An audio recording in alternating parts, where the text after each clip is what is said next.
Начинаем нашу радиопередачу.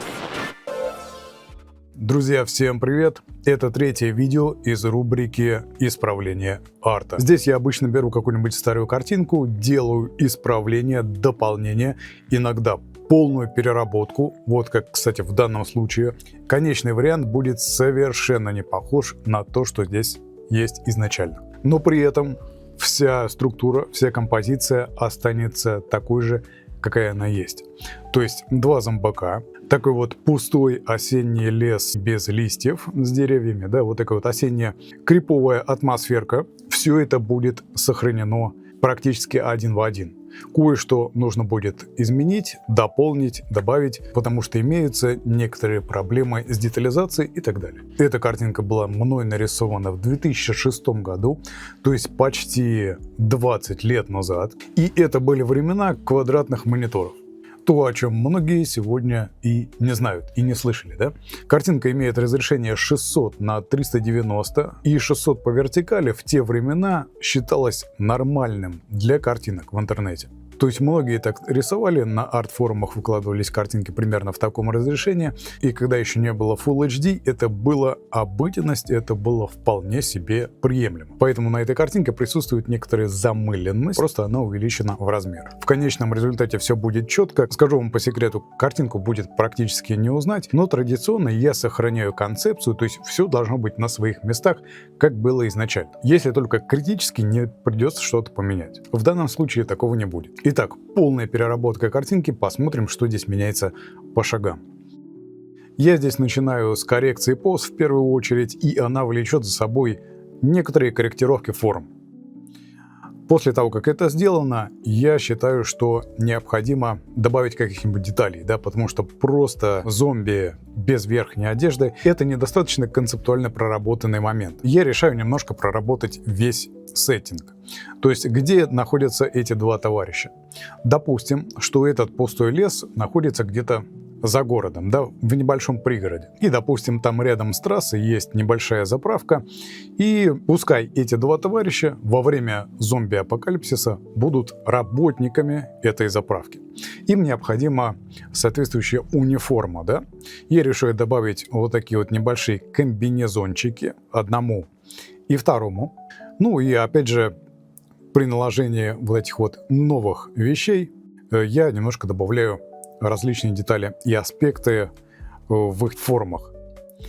Небольшие корректировки дальше следуют. Чуть-чуть корректируется лицо у главного зомбака.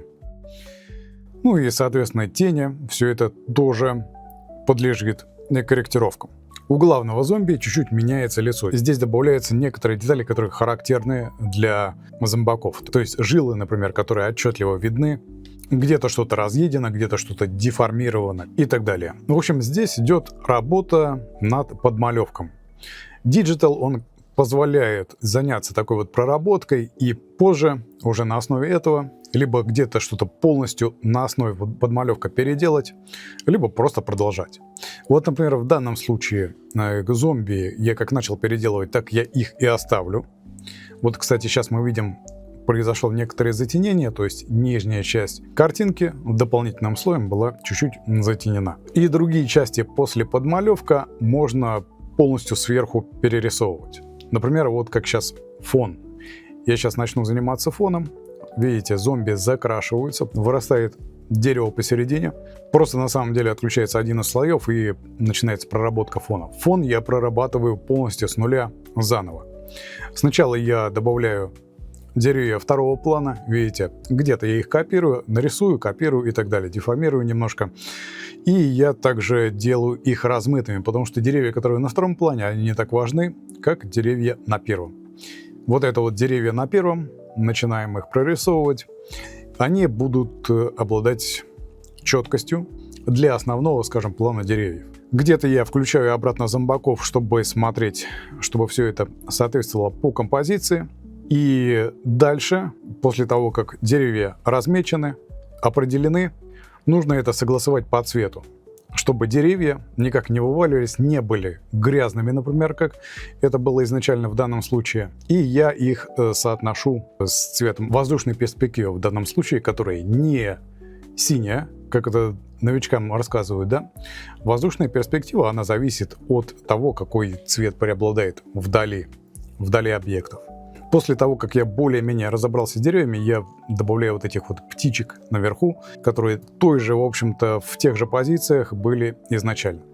Возвращаемся к зомби, прорабатываем лицо главному зомбаку. Эта картинка, она будет достаточно сильно детализирована, в отличие от предыдущего исправления. Здесь я просто чилил, пока рисовал эту картинку, то есть без заморочек, вообще совершенно не напрягаясь. И смотрите, что еще дальше, какие изменения идут. Дальше у нас второй зомбачок становится чуть больше, потому что в изначальном масштабе он был слишком маленький для этой картинки. Я меняю его масштаб, но при этом он остается пока не детализированным. К нему потом вернемся после небольшой проработки основного зомбака. Здесь у нас опять небольшая работа с контрастом, то есть добавление светлоты на основных объектах. Прорабатываем, конечно же, руки на переднем плане, это очень важно. Такие вещи, как руки, лица, они должны быть хорошо детализированы, потому что они бросаются в глаза, особенно если они находятся спереди от зрителя.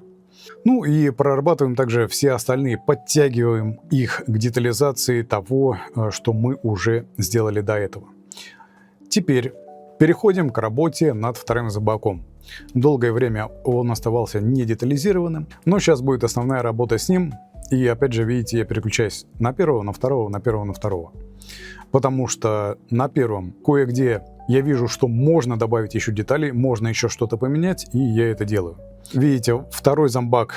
Начинается проработка. После того, как я добавлю несколько деталей, скорректирую, я поменяю ему также размер головы, потому что он сейчас остается достаточно крупным, не очень пропорциональным. Видите, вот здесь вот размер башки его поменялся, пропорции теперь меня устраивают, и я продолжаю детализацию этого зомбака.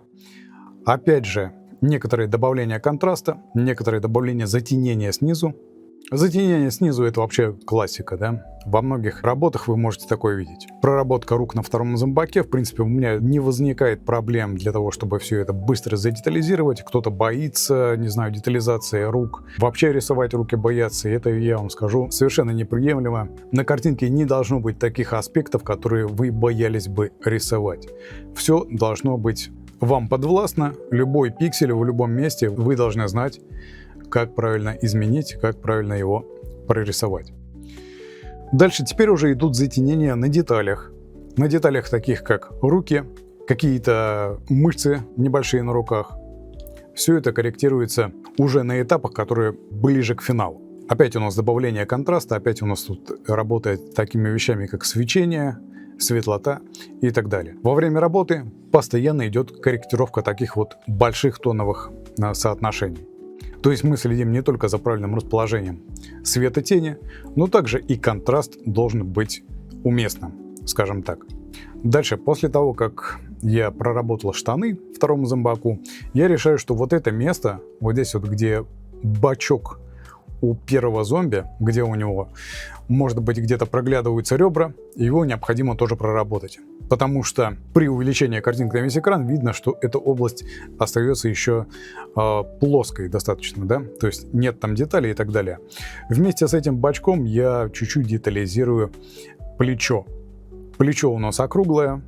Иногда нужно подумать, какие детали туда добавить, чтобы оно выглядело задетализировано немножко. Помимо того, что текстура там и так далее, мелкие детали, детали среднего порядка.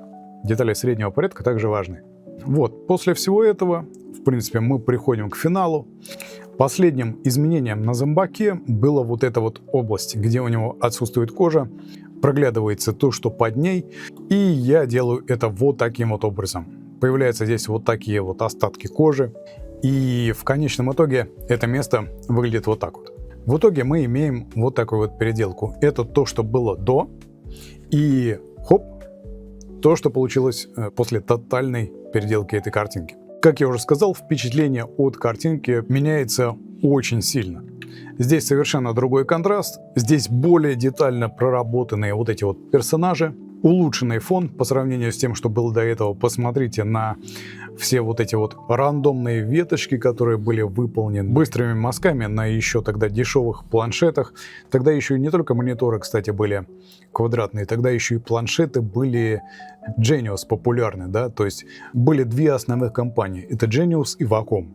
И у Genius и у Wacom планшетики были квадратные и маленькие. Улучшена детализация на зомбаках, добавлена одежда униформа, которая, кстати, классно здесь смотрится. Добавлена куча других эффектов, контраст улучшен намного. И вот то, что мы имеем до, и вот эта картинка после. Изменения просто мега существенные, отличия огромные. Здесь у нас улучшена также экспрессия этого зомбака, ну и, естественно, лицевые детали. Добавлены фиолетовые глаза, эффект криповости увеличен с помощью различных деталей.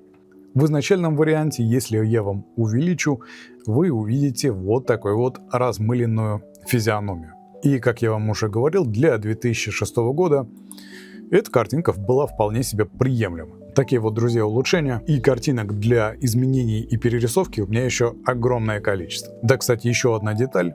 Фон, значит, второго плана, то есть вот эти вот деревья, которые между зомбаками, тоже немножко изменены по оттенкам и по видимости. То есть, по сути, создана некоторая глубина для фона, что тоже важно.